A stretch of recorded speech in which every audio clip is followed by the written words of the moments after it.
प्रिय विद्यार्थियों, संस्कार children academy Indira colony Barmer के यूट्यूब प्लेटफॉर्म पर एक बार फिर से आपका स्वागत है। शायद कोरोना के इस काल में आप लोग स्वस्थ होंगे, अच्छे होंगे, सकारात्मक होंगे, मैं यही आशा करता हूं। हम लोग बात कर रहे थे जनसंख्या संरचना की, और जनसंख्या संरचना के अंदर प्रीवियस लेक्चर में हमने बात की थी ग्रामीण और नगरीय जनसंख्या के अनुपात के बारे में। ग्रामीण और नगरीय क्षेत्रों में किस प्रकार से जनसंख्या है जो फैली हुई है। आज हम लोग बात करेंगे जनसंख्या संरचना के अगले घटक लिंगानुपात के बारे में। विद्यार्थियों, किसी प्रदेश के सामाजिक और आर्थिक विकास के लिए लिंगानुपात एक अति महत्वपूर्ण कारक है। इसीलिए जनसंख्या संरचना के अंदर और मानव भूगोल के अंदर लिंगानुपात का अध्ययन महत्वपूर्ण हो जाता है। सबसे पहले बात करते हैं लिंगानुपात कहते किसे हैं, और भारत के संदर्भ में ही हम लोग बात करेंगे। तो स्त्री पुरुष जनसंख्या के अनुपात को लिंगानुपात कहते हैं। स्त्री पुरुष जनसंख्या के अनुपात को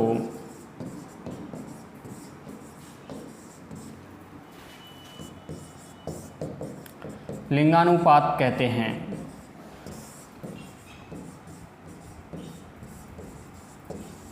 भारत के अंदर जो लिंगानुपात ज्ञात किया जाता है वो प्रति 1000 पुरुषों पर ज्ञात किया जाता है, और दुनिया के कई देश ऐसे भी है जहां पर प्रति 1000 महिलाओं पर पुरुषों की संख्या को ज्ञात किया जाता है। ऐसा उन देशों के अंदर होता है जहां महिलाओं की स्थिति सुदृढ़ होती है, मजबूत होती है। तो भारत के अंदर लिंगानुपात जो है वो प्रति 1000 पुरुषों पर स्त्रियों की संख्या के अनुपात में ज्ञात किया जाता है। भारत में लिंगानुपात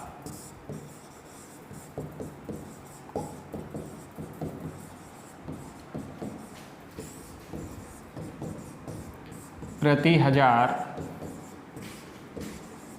पुरुषों पर स्त्रियों की संख्या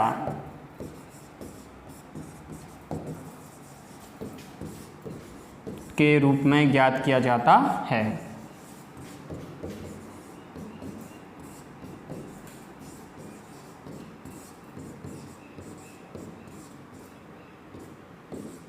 भारत में लिंगानुपात प्रति 1000 पुरुषों पर स्त्रियों की संख्या के रूप में ज्ञात किया जाता है। अब बात करते हैं लिंगानुपात ज्ञात करने के सूत्र की। स्त्रियों की जनसंख्या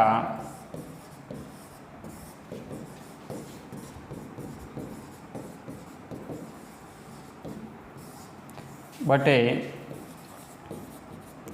पुरुषों की जनसंख्या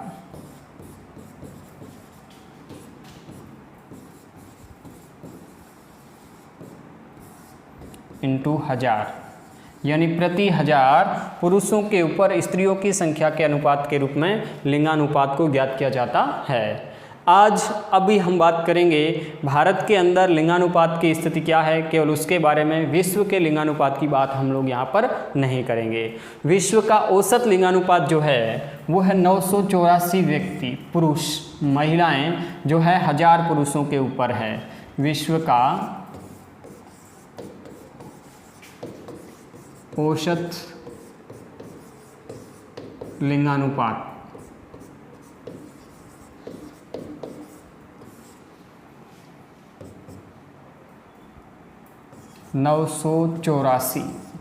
आज विश्व का औसत लिंगानुपात कितना है?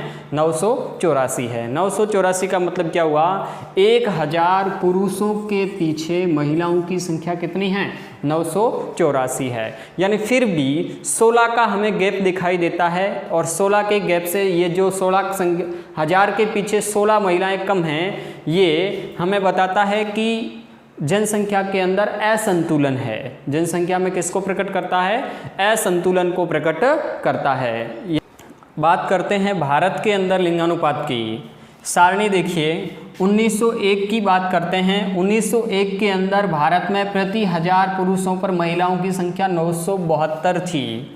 1911 के अंदर 964 हो गई, यानी प्रति 1000 पुरुषों के पीछे महिलाओं की संख्या कम हो गई। फिर 1921 की बात करें तो 955, 950, 945, यानी हम देख रहे हैं 1901 से लेके 1941 तक लिंगानुपात में स्त्री पुरुष जनसंख्या के अनुपात में भारी असंतुलन उत्पन्न हो रहा है और लिंगानुपात घट रहा है, महिलाओं की संख्या कम हो रही है, पुरुषों की संख्या बढ़ रही है। इसके पीछे क्या रीजन हो सकता है? बड़ा रीजन ये हो सकता है कि समाज के अंदर महिलाओं की स्थिति अच्छी नहीं है, और आज महिलाओं की संख्या स्थिति अच्छी नहीं होने के कारण और सामाजिक कुरीति और कई तरह की समस्याओं के कारण यहाँ पर ये अनुपात जो है हमें कम दिखाई दे रहा है। और 1901 से 41 के बीच हम देख रहे हैं निरंतर घट रहा है।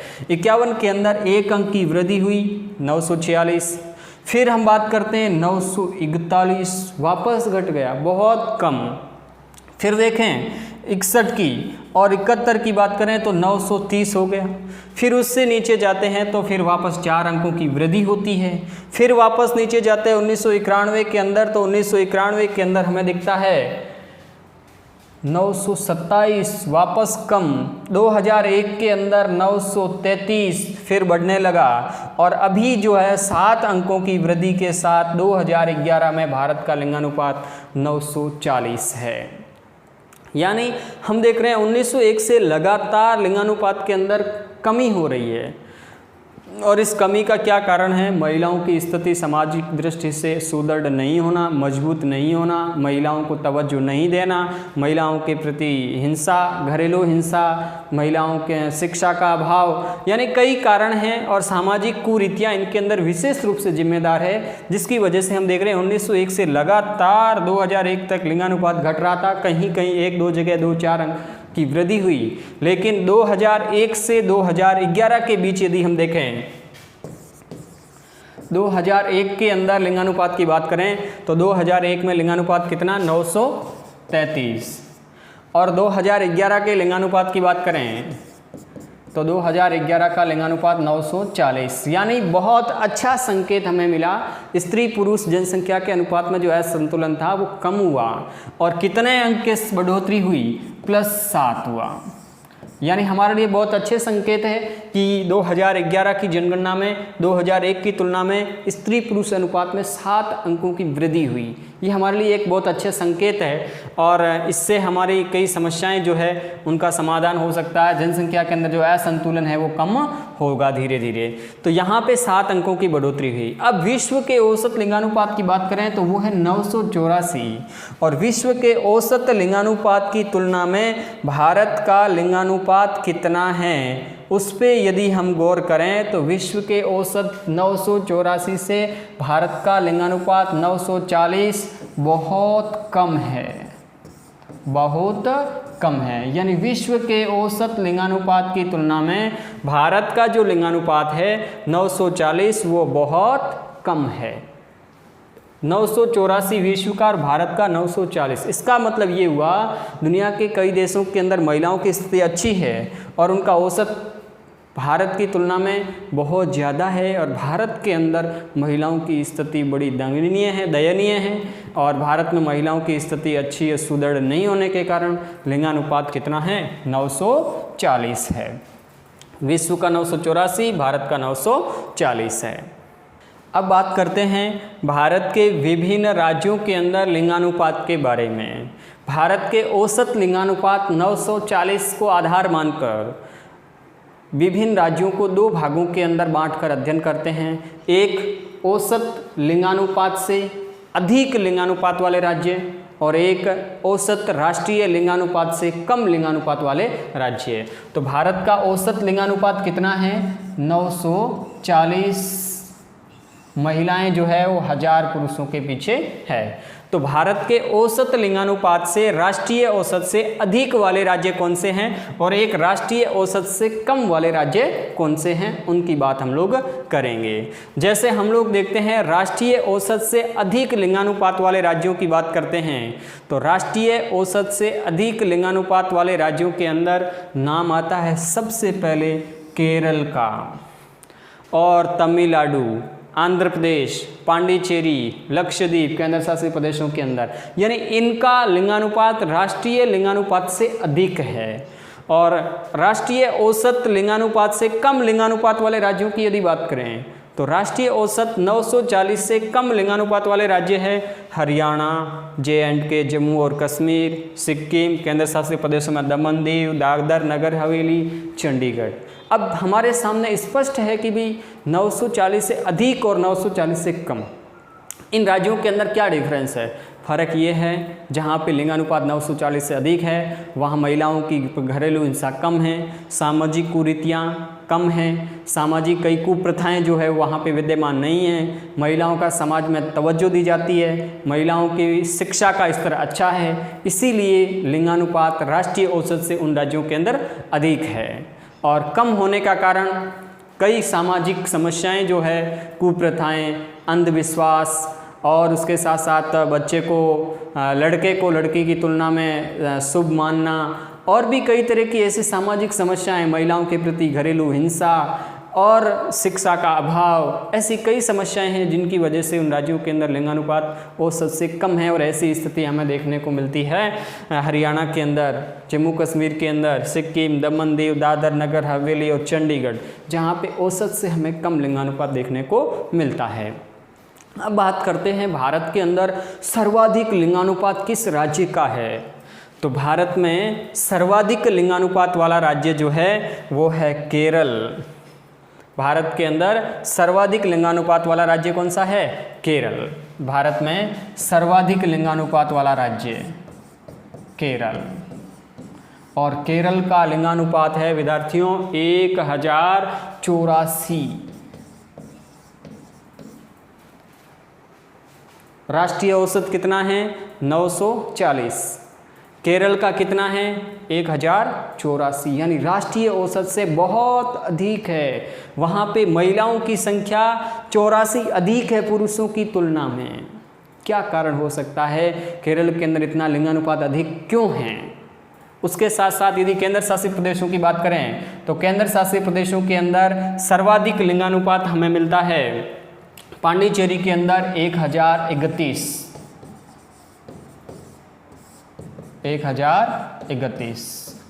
भारत के अंदर सर्वाधिक लिंगानुपात के राज्यों में केरल का और केंद्र शासित प्रदेशों में किसका है? पांडिचेरी का 1031 है। इसके पीछे क्या कारण हो सकता है? इसके पीछे सबसे बड़ा कारण है शिक्षा, यानी जहाँ पर शिक्षा का स्तर अच्छा है, 100% साक्षरता दर केरल के अंदर हमें मिलती है, और जहाँ शिक्षा का स्तर अच्छा होगा वहाँ महिलाओं की सामाजिक स्थिति सुदृढ़ होगी और वहाँ पर महिलाओं का लिंगानुपात जो है वो भी उच्च होगा। और यहाँ पे हम देखते हैं राष्ट्रीय औसत 940 से बहुत ज़्यादा अधिक है, 1084, यानी पुरुषों की तुलना में 84 महिलाएँ अधिक है। और केंद्र शासित प्रदेशों में पांडिचेरी की स्थिति बहुत सुदृढ़ है, अच्छी है। वहाँ महिलाओं के प्रति घरेलू हिंसा, महिलाओं को समाज में तवज्जो मिलती है, महिला शिक्षा की स्थिति अच्छी है, इसलिए पांडिचेरी में 1031 जो है वो लिंगानुपात हमें देखने को मिलता है, जहाँ प्रति 1000 पुरुषों पर महिलाओं की संख्या 31 अधिक है। अब बात करते हैं न्यूनतम लिंगानुपात भारत के किस राज्य का है? भारत के अंदर न्यूनतम लिंगानुपात वाला राज्य है हरियाणा। बहुत दयनीय स्थिति है यहाँ लिंगानुपात की, और हरियाणा के अंदर 877, हरियाणा का लिंगानुपात कितना है? 877, मात्र 940 और 877 राष्ट्रीय औसत से बहुत कम है। और केंद्र शासित प्रदेशों के अंदर बात करते हैं दमन और दीव की, जहाँ पर 618 ही है मात्र, दमन व दीव। और दमन और दीव के अंदर लिंगानुपात मात्र कितना है? 618 है, यानी बहुत कम। महिलाओं की संख्या 1000 पुरुषों पे 877, 1000 पुरुषों पे 618 महिलाएं ही है, यानी सामाजिक दृष्टि से वहाँ जनसंख्या में बड़ा असंतुलन है। और ये असंतुलन सामाजिक विकास के अंदर बाधक बनता है। यहाँ पे लिंगानुपात कम होने का क्या कारण है? यहाँ पे लिंगानुपात कम होने का कारण है पंचायतें, और उसके साथ साथ सामाजिक कुरीतियाँ, सामाजिक बंधन और अंधविश्वास, रूढ़िवादिता, लड़के को शुभ मानना, महिलाओं की सामाजिक स्थिति सुदृढ़ नहीं होना, शिक्षा की कमी होना, ऐसे कई कारण हैं जिन वजह से ये न्यूनतम लिंगानुपात हरियाणा और दमन दीव के अंदर हमें देखने को मिलता है। तो भारत में सर्वाधिक लिंगानुपात वाला राज्य केरल, न्यूनतम लिंगानुपात वाला राज्य हरियाणा, केंद्र शासित प्रदेशों में सर्वाधिक लिंगानुपात वाला राज्य पांडिचेरी, और न्यूनतम लिंगानुपात वाला केंद्र शासित प्रदेश जो है वो है दमन और दीव, जहाँ पे मात्र लिंगानुपात कितना है? 618। भारत का औसत लिंगानुपात 940, विश्व का औसत लिंगानुपात 984। इस प्रकार हमने भारत के विभिन्न राज्यों के अंदर लिंगानुपात की बात की। अब हम लोग बात करेंगे भारत में लिंगानुपात कम होने के पीछे क्या कारण हो सकते हैं उनके बारे में। सबसे पहला कारण है बालकों को अधिक प्राथमिकता देना।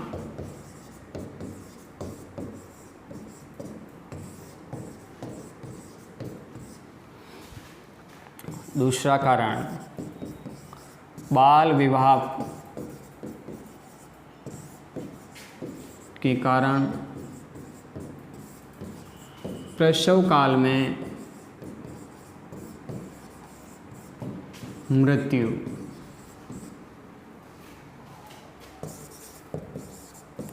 नगरीकरण,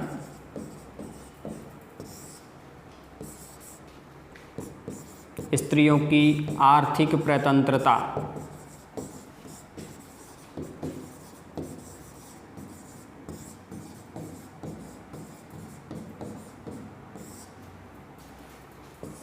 और सबसे बड़ा कारण है बालिका शिक्षा का अभाव।